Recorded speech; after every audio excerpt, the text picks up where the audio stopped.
Olwaleero mazaalibwa g'omwana mulenzi amanyiddwa nga Bruno Kigundu abasinga obungi gwe tumanyi nga Bruno K.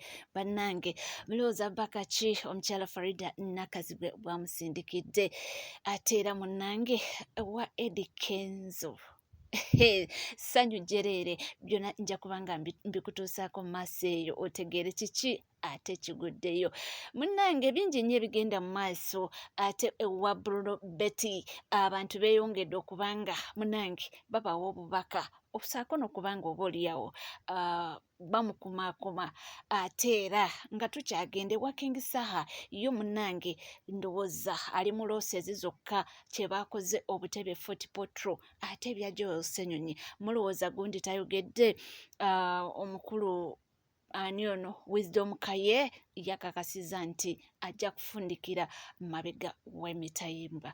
Tuli ku NCK TV wobanga tona subscribinga kekadde obeere ng'osubscribinga womala ng'onyiga kade ebisigadde tuula kalira nywera tugakutuuseeko.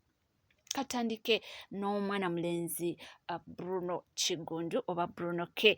Olunaku luwalira ajaguza amazaalibwa ge tombuuza awezezza emyaka emeka naye nga kyensobola okugamba nti munnange Mukama yasimya n'abanga amwongerako omwaka mulala era ng'ono alabiddwako n'emikwano gye abavuka ba bituusi nga bali mu kwenjoyinga nga banyumira olunaku lwe era omukyala amanyiddwa nga Farida Nakazibwe avuddeyo n'abanga amusindikira obubaka nti munnange happy birthday Daddy Briera.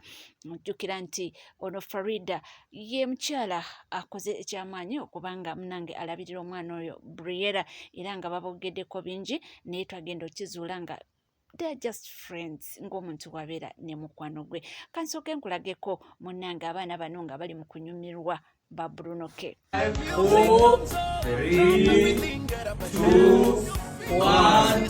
Happy birthday!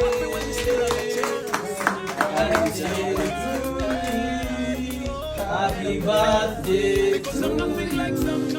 Happy birthday, dear. Happy birthday to you. Birthday boy.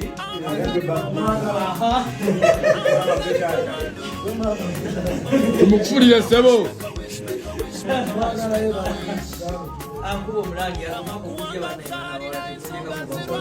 Byebya munnaffe ye mukulu Bruno K. Munnange naffe tumwagaliza era tumuyozaayiza okubanga Mukama mukomye anaabanga amwongerako olunaku olulala. Happy birthday Bruno K. Happy birthday Tata Briera. Tukwagaliza birungi byereere. Nange nga tuvuddeko eyo katuddeko ow'omwana mulenzi amanyiddwa nga King Saha naye nga amanya g'amatofu ye Mansul Semanda.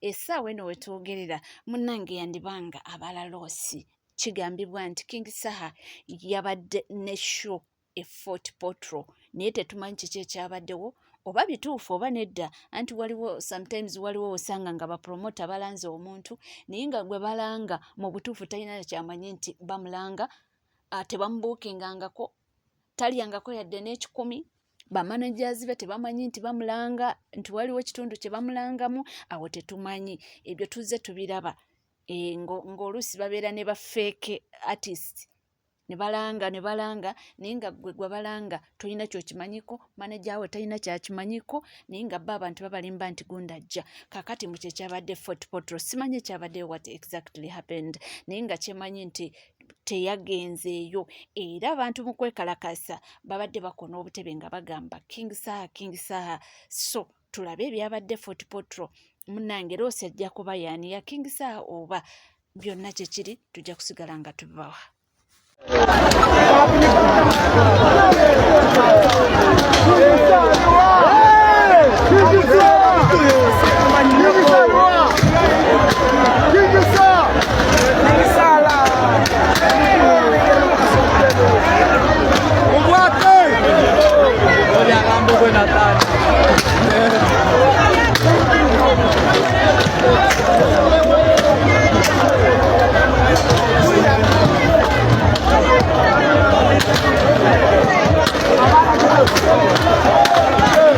Bitambula nga woobirabye munnange tetumanyi ensobi yaani ensobi ya promota, ensobi ya Kingisa teyagenze, nze naawe.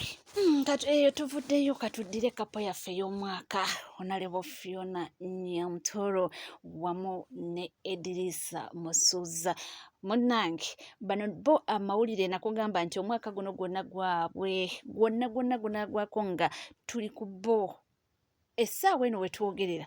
Honorable Fiona Nyamutoro waliwo function gyabaddeko nga wammanyi nti essaawa ya kakati minisita tatuula abeera eno bamudelegating eno ali eno neeno naye waabadde olulimi lwabadde ayogera lwannemye okutegeera kirabika yabadde ku saidi kyalo kyewaabwe eyo nga sibiwulira naye nga woolaba kamera zo zikola omulimu gwabwe oba kiteeteeyi oba kugejja naye kiraga nti Honorable Fiona Nyamutoro ali lubuto.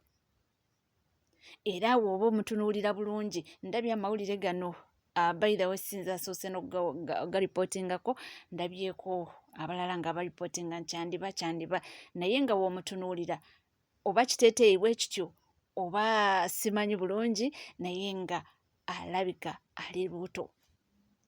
Era ndabye abantu nga bavaayo congratulatinga Eddie Kenzo ndabyeko awo ku mikutu gyenjawulo konguzi Eddie Kenzo naye munange ejja kuba ssanyu jereere ate why not oba mukama akuwadde n'osetolinga ofunye omuntu w'ebirooto byo nga buli kimu kitambula bulungi naffe tumwagaliza birungi byereere Eddie Kenzo omusajja wattu yakaaba nnyo amaziga ke kaseera anyumirwe obulamu bumutambulire nga we yakibala.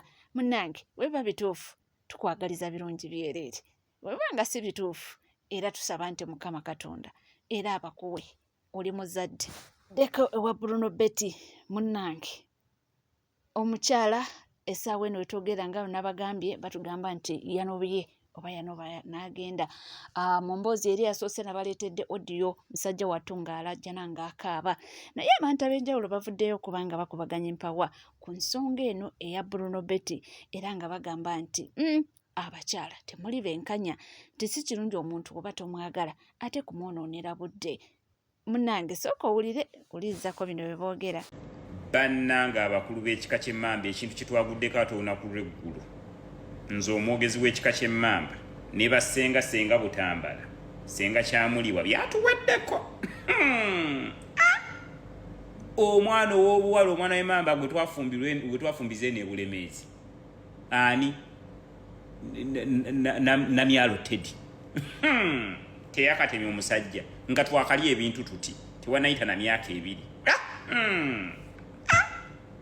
yakamuteme namugamba omukolo twamukakamukake neŋŋamba ani yamukako omukolo ng'omwana yeyajja azungire ewasenga Butambala n'ava ewasenga Butambala n'agenda ewasenga Kyamuliibwa senga Kyamuliibwa ne kitamumalira mukazi wattu n'avuga emmotoka ye n'ajja ewasenga Butambala bakonfaaminga eddala kituufu omwana agenda leeta omusajja anyumiza mwakowa okuswala okuli mu famire eyaffe naye bannanga b'emmamba sibe kye mutwagaza omwana yakikoze nawidde nga nsiririra wendi nti n'oli okugaa nti twakukako omukolo olina ekyali kikutimbye kwegamba oyagadde olaga omusajja nti waffe tulina ebyawongo naye Namyalo kiki Namyalo Teddy olina obuzibu era tugenda kukola olukuŋŋaana leero ne basenga tukuzaalukuke abaana ab'emmamba mukitukoze Namyalo akikoze maama mbadde ndi awo omusajja omwana waffe ow'obulezi gwe twazaala kulwa Namyalo nga tasindika obubaka buno obwagundi obwesemwesi nga takaaba amaziga oba byabusindise oba babuzindikidde muntu mulala omanyi n'emyaka nti nga tuvuddeko eyo munnange tudde ku nsonga za Joel Ssenyonyi zo zikyalanda era nga wetwogerera essaawa ya kakati buli omu agezaako kubanga aleeta oba okwogera kyasuubiriza oba kyalowooza nti kiyinza okubaawo. Munnange Wisdom Kaye yagambye nti ebintu bino engeri gy'abirabamu engeri gye bitambulamu nti omukulu Honorable Joel Ssenyonyi yandifundikira emabega w'emitayimbwa. Kaakano munnange akatambira banga ayogera Dini Lubowa. Just Boboy be careful on this. Dini Lubowa agenda kutwala Joe Lusenyi mpaka Ruzira. Otegeeza ngambi. Dini Lubowa agenda kusiba Ssenyonyi. Kati kankiddemu ndowooza totegedde. Dini Lubowa ku Uganda nga weetambula. Eweeyibaala nga Ssenyonyi bamuyingiza Ruzira. Ngenda kuwa scenario. Ssenyonyi yabba nedda. Naye ku pressure Museveni gy'aliko anoonyayo ekintu ekisobola okubikka ebintu ng'ebyo bisatu. One, bali mu kuwandiisa Abanyarwanda ku kalulu kagenda kujja. That's one. Two, baagala kuggyawo bino bazungu focus gye baliko ku corruption. 3, Buganda chapter. Abana nga 23 bagenda. Joel Ssenyonyi ng'abadde bamudiscussingako mu parliament ya UK. Museveni ekyo tasobola kigubinkiriza. Museveni omuntu gw'ayagala okuba discuss mu parliament ya UK nga bitegereka ye mutabani we mukyala we oba ye. Joel Ssenyonyi Dini Lubowa agenda mutwala Ruzira.